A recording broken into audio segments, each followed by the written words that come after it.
Hey, Coach. Good to see you. So looks like this team is playing really unselfish. They're really athletic. What do you like even so far just about what you've seen with the progression on offense? And, what do you think, how do you think the defense is kind of coming along at this point? I actually think we've gotten better in both areas quite a bit since, going back to the exhibition game against Arkansas. I mean, it doesn't even look like the same group of guys out there. So I think we've gained on it, but I think that we're starting to figure it out, but we're still a work in progress. I still believe that, we're willing passers, and I think we do share it for the most part. I still think that there's a level that we have to get to, primarily with AJ and Rylan, that they're comfortable and can play more to their talent level as opposed to just trying to fit in. And I think that will, that's still going to be a little bit of time away, but we've made some strides, and I think defensively, it may not show up in the next game or whatever, but I think that you can sense that there is a better understanding and us doing a better job on that end, and not allowing people to really do what they want to do from a rhythm standpoint, even though Furman got off a lot of threes and they didn't make a lot. But for the most part, after the first 10 minutes, I thought we defended them pretty well. First true road game of the season, what challenges does Creighton prevent, and what do you like about their team? Well, they're good. They got a good team. Obviously, they can stretch it, and they haven't shot it well yet. I think as a group, they're shooting about, I could be off, 31-4, something like that, 33, but it's well below what they're capable of shooting, and they're shooting a ton of them. They're averaging, I think, right around 30, and I'd say shot 40 plus against a Nebraska I know. So if I was going to be critical of us, I would say the ability to take that away. And so you would think that they'll shoot an awful lot against us if we're not great at taking that away. And then Kalkbrenner is the best big guy we've gone against. And even though he hasn't scored the ball like he did early, but, getting 49 in one game on 22 shots is very impressive. And I know they'll try to get him the ball down there. It'll be a good matchup between Hunt and him, as long as, he's able to go. And I don't know what that status is right now because I don't believe he played in the last game, if I'm not mistaken. Bill, you mentioned AJ. I know it's a small sample size, but since you've moved AJ into the starting lineup, what have you liked? What do you want to see differently? It is a small sample size. I don't know that there's a lot different. I do think that he made some plays the other night, scoring 2 points that looked pretty good to me. And then he was aggressive and did some things against Duke that were good. But to me, it's you guys make such a big deal out of who starts or whatever. But to me, that's almost irrelevant. Rylan was having a really poor day the day that I decided to start AJ.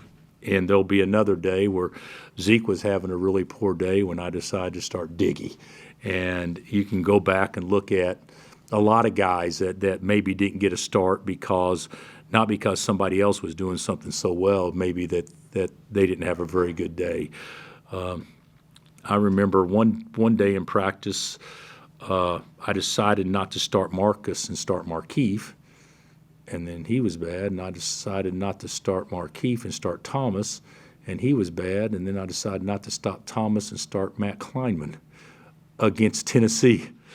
And Matt got dunked on the very first play, and I took his ass out right there immediately. But that's exactly how it works sometimes with me. So I wouldn't read too much into it. Coach, you obviously don't know if he's going to play, but how do you prepare your team for a player like Ryan Kalkbrenner who just impacts the game every time he's on the floor? I think you don't. I think you prepare like he's going to play regardless, which I'm sure he will, and then you try to put our team in certain situations from a coverage standpoint, which they like to do, which you can't simulate his shot blocking. He's a, 3-time Big East Player of the Year? You're not going to simulate that in practice. But just from a technique standpoint, what they like to try to do and how you want to attack that. And then offensively, you can't let him get angles. You can't let him catch and score from short distances where he doesn't have to go through defense. Some teams have done a pretty admirable job guarding him, and some teams have done a really poor job guarding him, as evident by statistically. But he's good. He's good, and he's improved so much over time. And it'll be like two dinosaurs, he and Hunter, going against each other, because they're probably two of the oldest guys in college basketball, and two projected to be All-Americans. So it should be a fun matchup. Experience of getting to go on the road back to back is something you don't come across too often, especially in non-conference here. I guess just how useful do you think this opportunity will be down the road when you get into Big 12 play? Well, I don't. You guys would know. Gary would know for sure off the top of his head. But I don't know when the last time we went back to back in a non-conference road game situation. But I'm not sure that matters either. Our non-conference thus far, we've done fairly well thus far non-conference. But the success of our non-conference will, in large ways, be determined by how we play this week. Because how you do away from home is really the true indication on how well you're actually playing, and we've been decent in a couple of neutral site games, the big games, but how we play in Omaha and Columbia will probably, in my mind, determine on what type of true success we had in our non-conference schedule. Bill, only 7 games, but strength of schedule certainly is high, but your assist-to-turnover numbers are really good. You got 4 guys that really stand out, 3-to-1 or close to 3-to-1 assist-to-turnovers. Yeah, the guys. And what's Diggy? Didn't Diggy? I mean, I know he hadn't had a ton. Yeah, he hadn't had a ton, but that's pretty good. We've done a pretty good job taking care of the ball. The one exception, I think, was Duke, in that I think we had 18 and they had 18, if I'm something like that. But other than that, we've taken care of the basketball pretty well.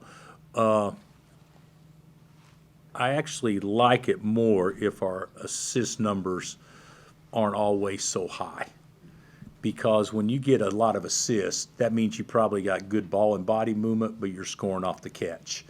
In order to get to the free throw line, you got to be able to drive it. And sometimes when it gives you a false sense, because you could look at assist the way we play and look at how many free throws we're shooting too. And there would be a big negative is, well, your assists are high, but your free throw percentage is so low. We got to find a happy medium where we're getting to the free throw line more. And in the past, you got to the free throw line by throwing the ball inside. In today's game, more than ever, you get to the free throw line by driving it. And so we got to become better at that. So even though it's really good and I like it, I think I wish that there was a better balance between assist and free throw attempts. 2-to-1 as an entire team. That's good. How rare is that? Well, it won't be 2-to-1 when the season ends. Have you ever seen a team Early in the season, probably. Yeah. A lot depends on competition, but probably early in the season. But I don't know that I've ever seen it once you get into conference play. So it remains to be seen if we can continue to do it that way. But to be early in the season and play the schedule that we played thus far, I'll take that and go the house. Coach, how important is it, obviously after that Duke game, you were obviously excited with the players and everything, and, I don't know what you said, but you can maybe kind of imply what you said in terms of having fun with the guys. How important is that to have that when each team's different, each team has big wins? How important is it to have, moments like that with the guys? I think one thing we do as a coaches, is we worry about the next game way too often. You hear it in the NFL all the time. You can't look back, can't look forward. You just got to look at the next week. I think that's true, without question. But I think in my career, I have probably spent too much time worrying about the next game as opposed to actually enjoying the moment. And so whenever you get a chance to have a big win, you should enjoy it. Everybody in America should enjoy it. Because big wins like that don't come around every game. You don't get opportunities to play games like that all the time. So I think those times are important. And I think the older I get, the more I realize I probably missed out on some fun times by worrying about the next one. And I'm not saying that takes away from the next one. I'm not saying that at all. But there should be a point in time where you should enjoy that with your players, because that's why you work so hard, is to have moments like that. So take advantage of that. Any update on Shaq? No update on Shaq. He's seen the doctors. He's not 100%. He may not even be 85%. He may not be that 100% all year long. I mean, he had surgery, and so there's going to be some discomfort and all that stuff when you have surgery. It's not at the point now where he feels like he can contribute, which to me is disappointing. Not that he's not out there, but the fact after this much time, he doesn't feel like he can really go on it. But I also think that we'll get him back out there, but it's just it's going to take at least a month longer than what we anticipated it Do you ever redshirt medical? I don't think so, because I can't say positively because I don't know how he's going to respond a month from now, but we didn't recruit him here to play next year. We recruited him to play this year. Are you surprised or shocked they didn't send you to play UConn this year in the challenge, and they sent you to Creighton? No, but if you go back and look at it, didn't we host Creighton here a few years ago, and in the same challenge? Yes, sir. And Marcus made 2 or 3 instead of 3 or 3. That would have sent it to overtime. Isn't that right? At the very end of the game, so we were fortunate to win that game in front of 1,500 people. And 900 were probably Creighton fans, if I remember right. So I actually, disappointing that we didn't get a chance to really play Creighton at home in a true home game. Also lucky that we won it. But I kind of figured that's where the return game would go. But I didn't have any say-so on that. I don't. Who is Connecticut hosting this year? You asked the question and didn't know the answer to the question. Last year's marquee matchup. Yeah. They would want. Baylor. And Baylor's a preseason top 5 or 6 team for sure. So I can certainly understand that.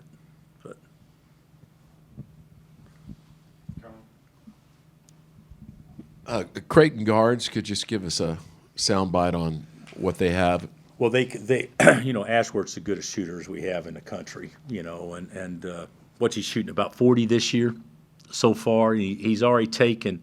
I could be wrong. What's he taken? 59 in 7 games for him because he didn't play in 1. So he's averaging 9 threes a game. That's a lot of 3 attempts. So he's going to get threes off, and he'll get some uncontested, and we hope he doesn't hit a good percentage of those. But the biggest thing is we got to be there on the catch on him, and obviously Neal and Isaacs are. We know Pop well from Texas Tech, and Neal to me is a long, lean, athletic guard that can get downhill and get to the rim, and plus can shoot the basketball. So their 3 guards are very good, and they're going to play a true 3-guard lineup where the majority of the teams we played so far this year played 2-guard lineups. So it'll be a little bit different for us, but they're all capable, and they're all capable of having big nights. And we know that firsthand because of what Pop's done to us in the past. Coach, can you touch a little bit more on the strength of schedule? North Carolina, Duke, Creighton, and Mizzou coming up. How well is that going to prepare this group when Big 12 play rolls around? I actually think it's a good schedule. And I don't think we've gotten credit for how good a schedule it is yet because North Carolina's lost a couple of games. Michigan State's lost 2 games. You got Furman was undefeated, obviously, and that's going to end up being a quad 2 win before it's all said and done. The other ones are going to be quad 1 wins. This game is a quad 1 game for us. At Missouri, it'll be a quad 1 game for us. NC State could be easily a quad 1 game for us. So from a non-conference standpoint, I think it's a great schedule. I also don't think the schedule has played out to be as effective as it is going to look later on the season. Because later on the season, you're going to have so you guys won against Duke, Carolina, Michigan State, and you got 3 big opportunities still in front of you to add to that. So I think it'll be looked at very favorably.